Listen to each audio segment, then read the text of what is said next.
Hola a todos, yo soy Javier y desde esta preciosa Plaza de España de Sevilla os vengo a traer una obra fantástica de teatro de Tirso de Molina, posiblemente una de las mejores rendiciones al personaje de Don Juan en El Burlador de Sevilla.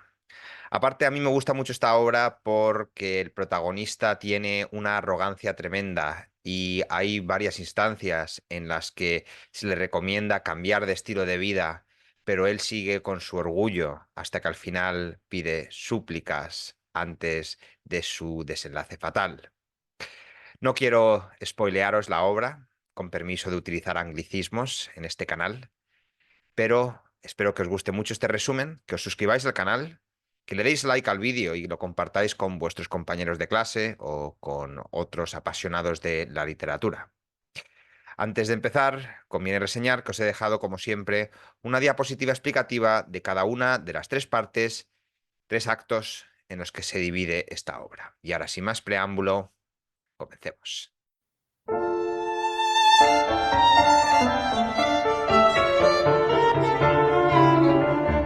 La obra comienza en el Palacio del Rey en Nápoles en el siglo XIV. Es de noche. La duquesa Isabela ha invitado a su madre, el duque Octavio, a su habitación, pero el hombre que la acompaña es en realidad don Juan. Cuando Isabela se da cuenta de que no es don Octavio, grita pidiendo ayuda. Llega el rey con un candelabro. Resumiendo la situación, llama a los guardias y ordena que arresten a ese hombre. Los guardias llegan acompañados de don Pedro Tenorio, embajador en España de Nápoles y tío de don Juan. El rey, sin averiguar la identidad de don Juan, ordena a don Pedro que castigue al intruso y se marcha. Cuando don Juan revela que es pariente del embajador español, don Pedro ordena a todos los demás que se vayan. A solas con don Pedro, don Juan revela que es su sobrino, es decir, el de don Pedro. Enfadado, don Pedro pide explicaciones. Don Juan se disculpa diciendo que es joven y que como su tío alguna vez fue joven debería entender su actitud. Luego admite que engañó y sedujo a Isabela haciéndose pasar por don Octavio. Don Pedro lo interrumpe y en una parte revela que no es la primera vez que don Juan engaña a mujeres y que su padre lo había enviado desde Castilla por ese motivo. Sin embargo, en lugar de castigar a don Juan, don Pedro lo deja escapar y le aconseja que se dirija a Sicilia o Milán. Al partir, don Juan en una parte revela que va a regresar a España.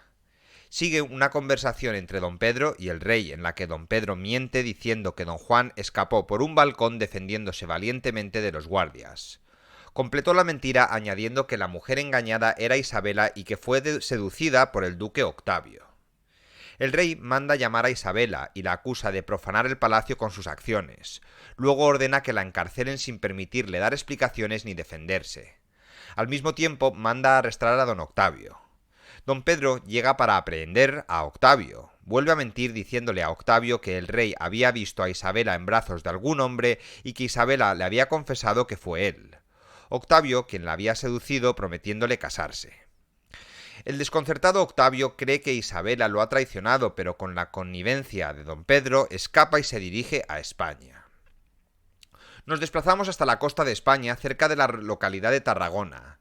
Aparece Tisbea, una joven pescadora que en un largo soliloquio lírico alardea con orgullo de estar libre del poder del amor. Es más, desprecia a los jóvenes que la persiguen. Disfruta haciéndolas infelices y se ríe de la envidia que muestran otras chicas porque tienen muchos pretendientes. Ella identifica a un pretendiente en particular, Anfriso, y se burla de su fiel atención a pesar de su rechazo. Todas las muchachas añoran por él, pero ella cruelmente se complace en su sufrimiento mientras guarda su honor en paja como una fruta sabrosa. A pedido de Tisbea, Catalinón acude en busca de ayuda. A solas con don Juan, Tisbea lo acuna en su regazo. Cuando vuelve en sí, inmediatamente comienza a cortejarla y cautivada por su valentía y sus halagos, ella se enamora de él. Al mismo tiempo, espera que él no mienta. Cuando Catalinón regresa con algunos pescadores, incluido Anfriso, Tisbea le ordena que lleven a don Juan a su cabaña donde ella cuidará de él. Don Juan llama a Catalinón a su lado y sin saber que Catalinón ya le ha dicho a su nombre a Tisbea, le susurra que no le haga saber a Tisbea quién es, porque pretende seducirla esa noche. La escena termina con Tisbea repitiendo por cuarta vez: «Ojalá no la mientas». En la siguiente parte de esta obra de teatro se nos lleva a la corte del rey español Alfonso X en Sevilla. Uno de los ministros del rey, don Gonzalo, acaba de regresar de Lisboa y se lanza a un largo y anacrónico elogio de la ciudad que no hace avanzar la trama. El rey está satisfecho con don Gonzalo y decide recompensarlo concertando un matrimonio entre su hija, la de don Gonzalo, y don Juan. Luego volvemos a don Juan y Catalinón en Tarragona. Durante su conversación, Catalinón reprende a su amo por violar la hospitalidad de Tisbea. Además, le advierte por primera vez que si persiste en seducir mujeres, lo pagará cuando muera. La respuesta de don Juan es desdeñosa: «¿Qué largo me lo fiáis?». Sale Catalinón y aparece Tisbea. Ella le dice a don Juan que se entregará a él siempre que él prometa casarse con ella. Dándole la mano, jura que lo hará. 2 veces Tisbea le advierte del castigo de Dios si miente, y 2 veces él responde: «¿Qué largo me lo fiáis?». El acto termina con la cabaña de Tisbea ardiendo en llamas, lo que ella compara con el ardor de su alma. Ha sido engañada, seducida y abandonada y decide acudir al rey en busca de venganza de este don Juan tan mentiroso. Acto segundo. El acto nos devuelve a la corte del rey Alfonso en Sevilla. Ha llegado una carta de don Pedro de Nápoles informando a don Diego Tenorio, padre de don Juan, de lo sucedido en la corte de Nápoles. Don Diego, a su vez, informa al rey Alfonso, quien inmediatamente decide que don Juan debe casarse con Isabela, y mientras tanto ser desterrado al pueblo de Lebrija, que está a unos 60 kilómetros al sur de Sevilla. Esto, por supuesto, deja al rey con un problema, ya que anteriormente había hecho arreglos para que don Juan se casara con Ana, hija de don Gonzalo. Su decisión los ofenderá, pero la solución llega convenientemente en la forma del duque de Octavio, que acaba de llegar en busca de justicia. Como no puede casarse con Isabela, ella ahora está comprometida con don Juan, Octavio se casará con Ana y don Gonzalo será elevado a comendador mayor o caballero comendador de Calatrava. Todos quedan satisfechos y el desorden creado por don Juan parece haberse solucionado gracias al rey Alfonso. Después de que el rey y don Diego se fueran, aparece don Juan y Catalinón. De la conversación de Octavio y don Juan se desprende que Octavio no sabe que don Juan traicionó su amistad cuando sedujo a Isabela. Don Juan también miente cuando le dice a Octavio que su rápida salida de Nápoles fue en respuesta a una convocatoria del rey Alfonso. Octavio parte cuando llega el marqués de la Mota, un viejo amigo de don Juan. Don Juan quiere ponerse al día con los chismes sobre varias mujeres sevillanas que en su mayoría son poco halagadoras.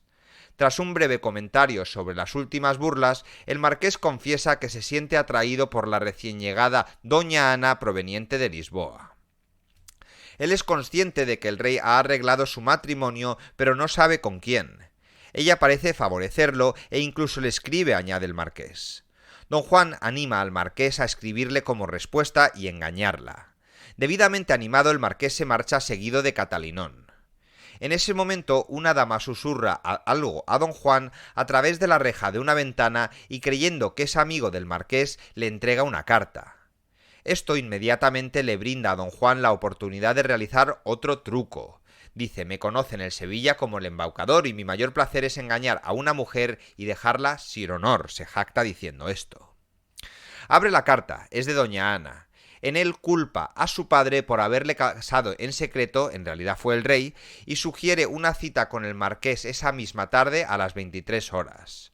Don Juan está encantado con la oportunidad que se le presenta. Dice: «Por Dios que la tendré, con la misma astucia y sigilo que usé con Isabela en Nápoles». Catalinón regresa y, al enterarse de que don Juan está planeando otro truco, lo desaprueba, advirtiendo a su amo que tendrá que pagar por sus pecados. Don Juan desestima la advertencia. Cuando el marqués regresa, don Juan le transmite el mensaje de Ana, pero le dice que debería estar en su puerta a medianoche. El marqués se marcha contento con la noticia.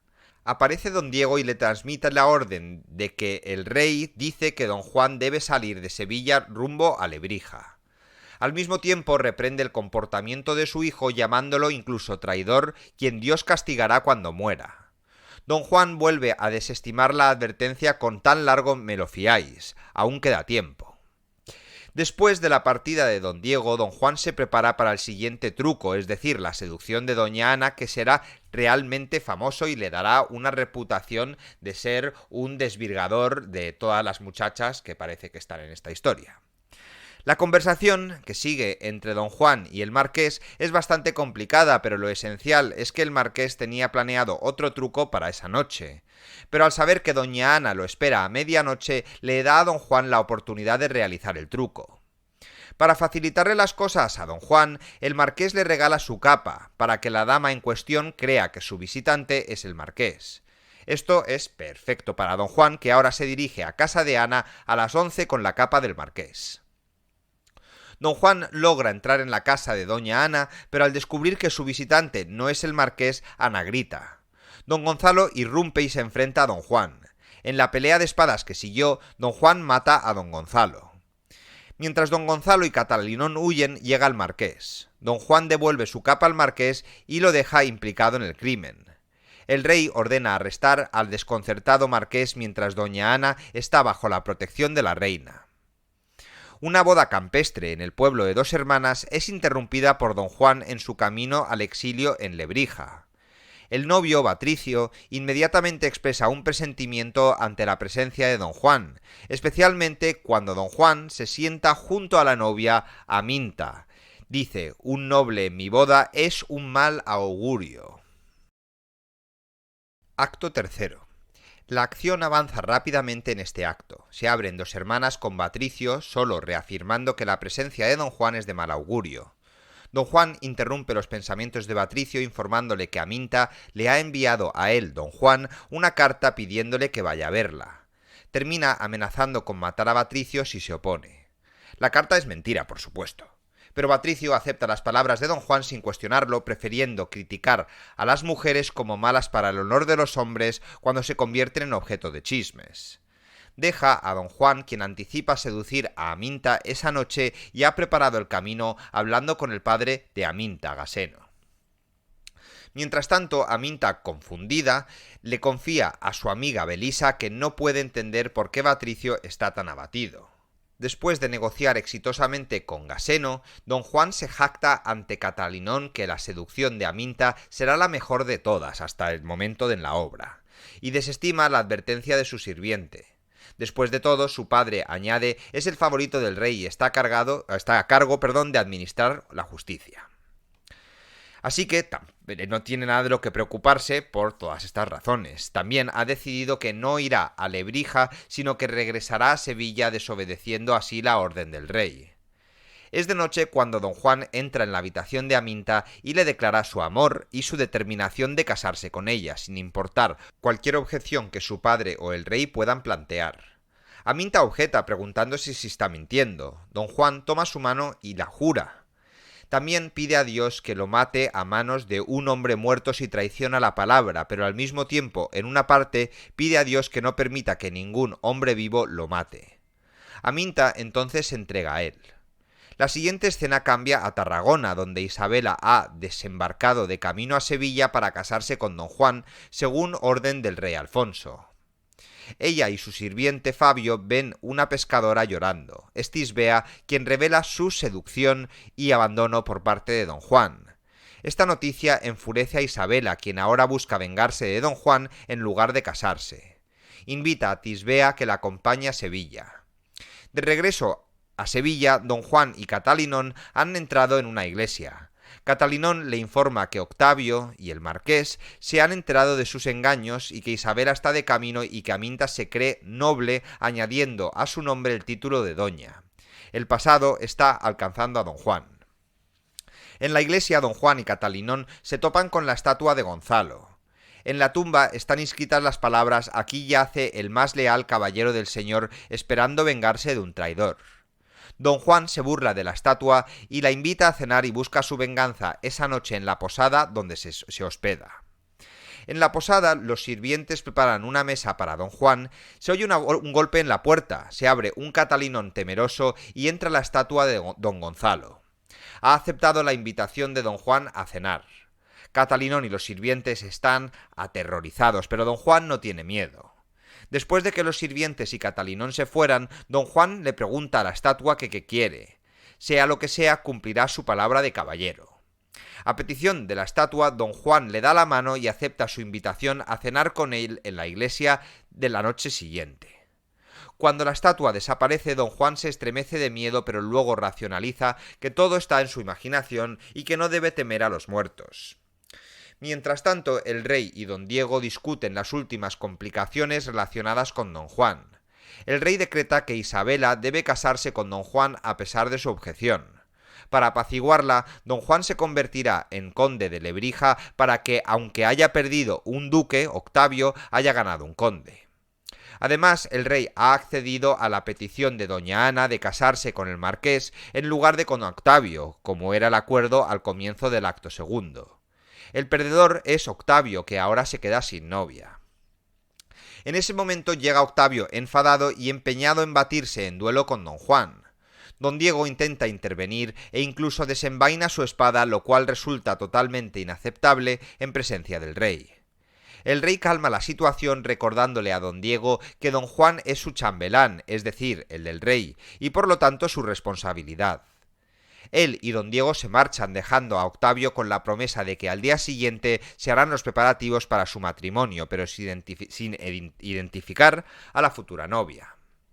Gaseno y Aminta aparecen para que Aminta y don Juan se casen oficialmente. Octavio, reconociendo que don Juan ha engañado a Aminta, ve una oportunidad para vengarse de él. De camino a la iglesia con Catalinón, don Juan confirma que ha visto al rey y que se casará con Isabela. Pero primero tiene que cumplir su palabra y cenar con la estatua de don Gonzalo. La estatua se sorprende de que don Juan haya venido, ya que esperaba que se comportara como lo había hecho al realizar sus trucos, es decir, no cumpliendo su palabra. La cena está lista, se sirven platos de víboras y escorpiones y vasos de bilis y vinagre, tras lo cual la estatua pide a don Juan que le tienda la mano. Luego arrastra a don Juan al interior de la tumba. Don Juan intenta apuñalar a la estatua y al darse cuenta de que es ineficaz, pide confesión y absolución, pero es demasiado tarde. Mientras don Juan es arrastrado hacia abajo, la estatua declara que lo que se ha hecho es la justicia de Dios y que quien tal hace, que tal pague. El significado de esto también podría ser cosechas lo que siembras. En la escena final, al rey y a don Diego se les unen las víctimas de don Juan, cada una de las cuales pidiendo justicia. Cada uno culpa a don Juan, el rey ordena que lo arresten y lo maten, castigo al que su padre don Diego ni siquiera se opone. Sin embargo, Catalinón llega con la noticia de que don Juan ha sido asesinado a manos de la estatua de don Gonzalo. El rey reafirma que se ha llevado a cabo la justicia de Dios y dado que la causa de todo el caos ya está muerta, se pueden arreglar los arreglos matrimoniales. Octavio se casará con Isabela, Ana es confirmada como la futura esposa de Marqués y Patricio se reencuentran. Solo Tisbea permanece desapegada.